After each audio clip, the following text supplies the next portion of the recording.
Hey guys, do you have a fully funded emergency fund for yourself set up, just in case something goes wrong? Let me know in the comments below if you're set and you're good to go. Now, if you don't have an emergency fund set up, or if you have one but you just don't feel like you have enough, this video is for you. On this video, I'm going to give you 7 step-by-step money saving tips that's going to help you save the full amount of your emergency fund fast. So let's go ahead and jump right into the video. Now guys, number 1 is this. The first thing you got to do is figure out how much you need to save for your emergency fund. You want to save enough to cover at least 3 to 6 months of your needs. Now, I know some folks say that you need to save 3 to 6 months of your monthly expenses, but I believe that you need to save 3 to 6 months of your actual needs each month. Now, that amount is going to end up being different for everyone because everybody has a different amount of expenses every month. But this is why you need a written budget so you can actually know what your actual expenses are and then be able to figure out from those expenses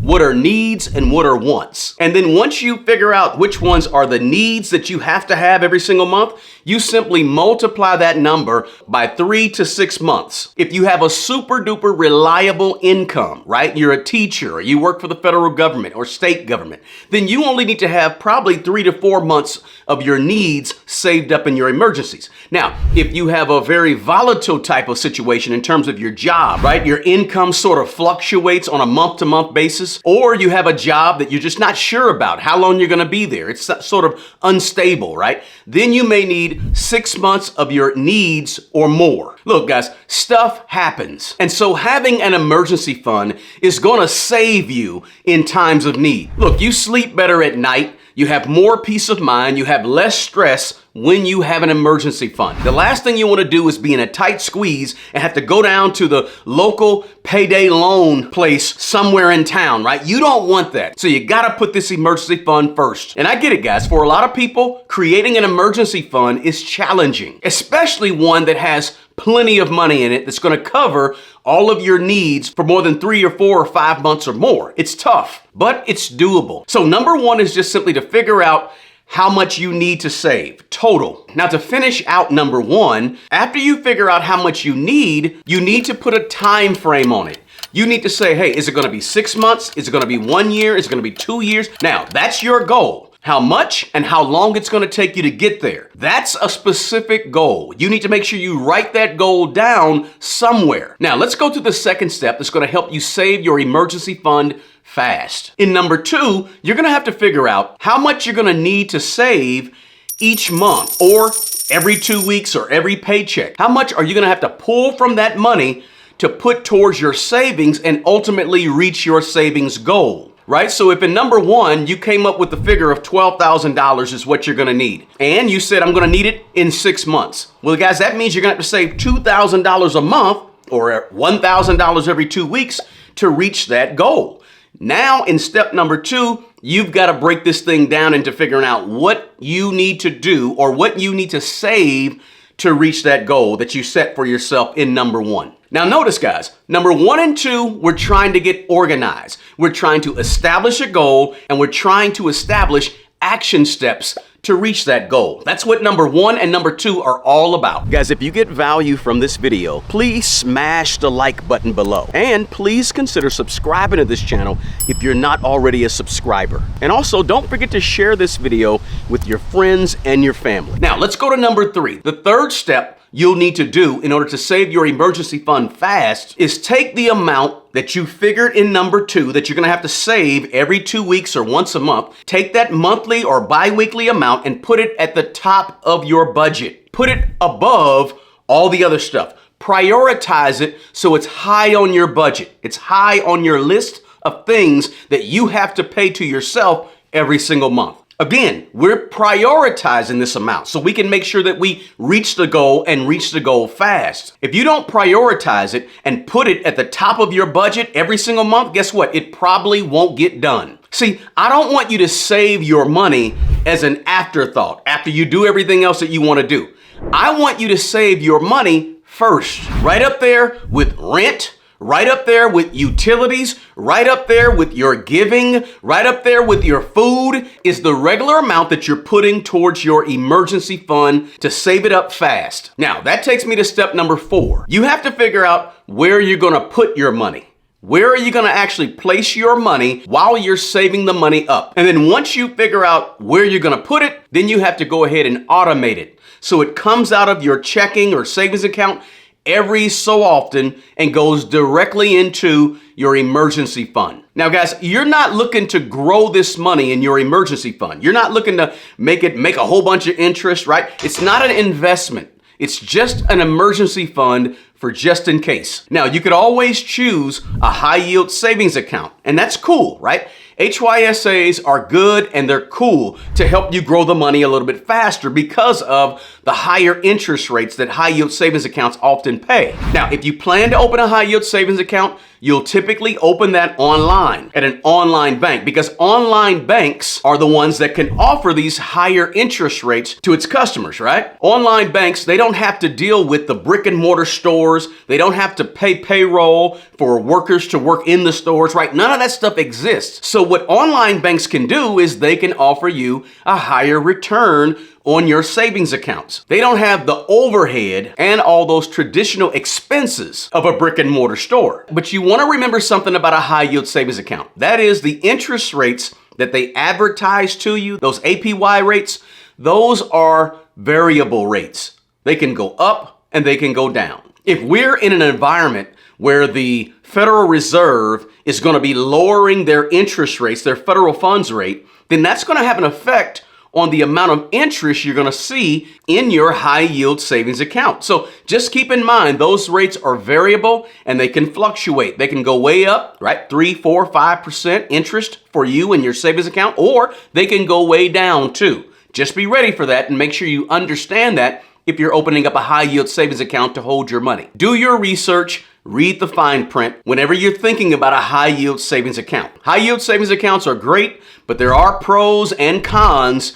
to them. Now, you don't have to park your money in a high yield savings account. You can also consider a basic savings account. You can also consider a money market account. You just need the money to be safe, FDIC insured, and you need to make sure that you have easy access to the money and you can get to it quickly. You have other investments that are in growth investments, such as the stock market, where you're going to be gaining interest on your money, right? Now, I'm not saying that interest is not important, but I'm saying on this emergency fund, you're not parking it somewhere strictly to make money on it. You're parking it somewhere to make sure that it's there and available to you and you can get to it immediately. Whether that's down the street at a savings account in your regular bank, or if it's online, you have to do what you feel's best with that money while you build it up. So number 4 is figure out where you're going to put the money. And again, remember, make sure you set up automatic withdrawals and automatic deposits into that account from wherever that money's coming from. Now, before I go further, let me emphasize something, guys. This money is for emergencies only, not for reoccurring expenses that occur every single month or every single year. Christmas is not an emergency. It happens the same day every single year. Homeowner association fees, gas for your car, those are not emergencies, guys. Those are things that you should be budgeting for on a regular monthly basis, and they should be in your budget already. Emergencies are unexpected things, right? The unusual stuff that happens that's out of the ordinary that you couldn't have budgeted for. I just want to say that because sometimes we blur the line between what an emergency is and what's not an emergency. Now, let's go to step number 5. The 5th step is simply to cut cost so you have more money to put towards your emergency funds. See, it's going to help you tremendously, guys, if you're able to fund your emergency fund with the extra money that you have. And why not cut some expenses so you have more extra money? So either bring in more money, guys, or slash some of your expenses, or you can do both, right? If you really want to make this thing grow fast, whether that's, adjusting your insurance coverages. Maybe it could be cutting out some of the subscriptions that you have that you don't use, eating out a whole lot less and cooking at home a whole lot more. Or maybe you simply ask for a raise at your job, right? Dip your toe into the job market on the regular basis with your resume that's up to date every 6 months so you can see that if your skills are paying more. Sometimes, guys, we get stuck in a job that's paying us this amount, but the market for our skills is this amount, but we've been here so long, we're comfortable. Maybe you need to have or look for another job so you can bring in some more money. Or you may have to just sell some stuff. Get a side hustle or side gig. Or maybe at your current job, work some overtime to bring in more money. But you gotta take these measures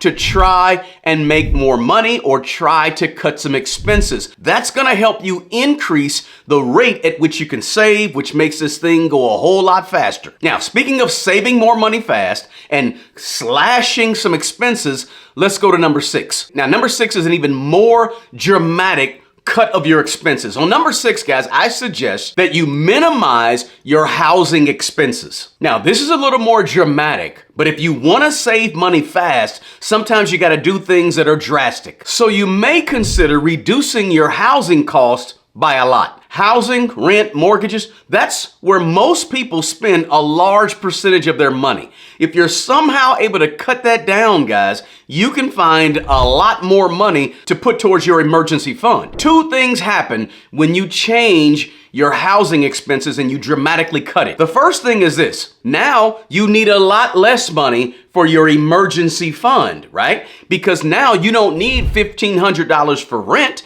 You may only need $750 for rent. And secondly, you have more money to get that accomplished faster, right? Because now you can save a lot more money faster because you don't have the large housing expense. So whether that means move in with somebody, take on a roommate, maybe house hack where you rent out a part of your house that you live in, or maybe you get a roommate, maybe you move in with family, friends, relatives, whatever it may be, guys. Now, speaking of that, let's go to number 7. The 7th step that you can take is to consider some other ways to increase the amount of money that you free up to put towards your savings. Perhaps you can pause or pull back on the amount of money that you're investing right now. Now, I always suggest you at least get the company match if where you work actually gives you a match to a 401k or 403b or something like that. But if you can't get the match, perhaps you still put only 3 to 5% of your money towards investing, but no more, right? You don't want to be putting thousands and thousands of dollars every month towards investing, but then you have thousands and thousands of dollars that you actually need to reach your fully funded emergency fund, right?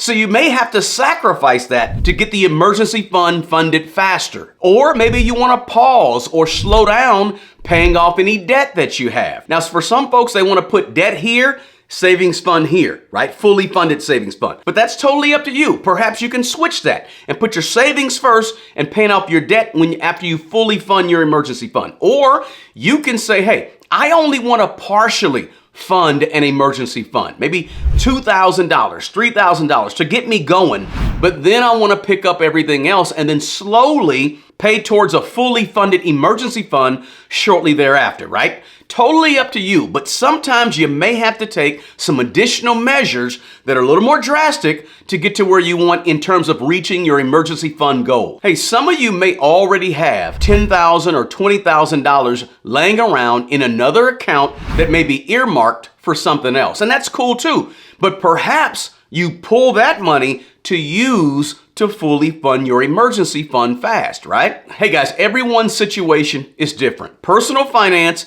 is personal. Hey, you can do this. And don't forget, guys, if you ever have an emergency, you want to replenish that as soon as possible. Hey, as I said, let me know in the comments below if you have a fully funded emergency fund that you're happy with or not. Smash the like button below. Don't forget to share this video with somebody who you think could use this information. And hey, YouTube thinks that this is a good video for you to watch next. Or you can check out my latest video right here. But if you want more money-saving tips on how to reach $10,000 fast, I think you should check out this video right here, right now.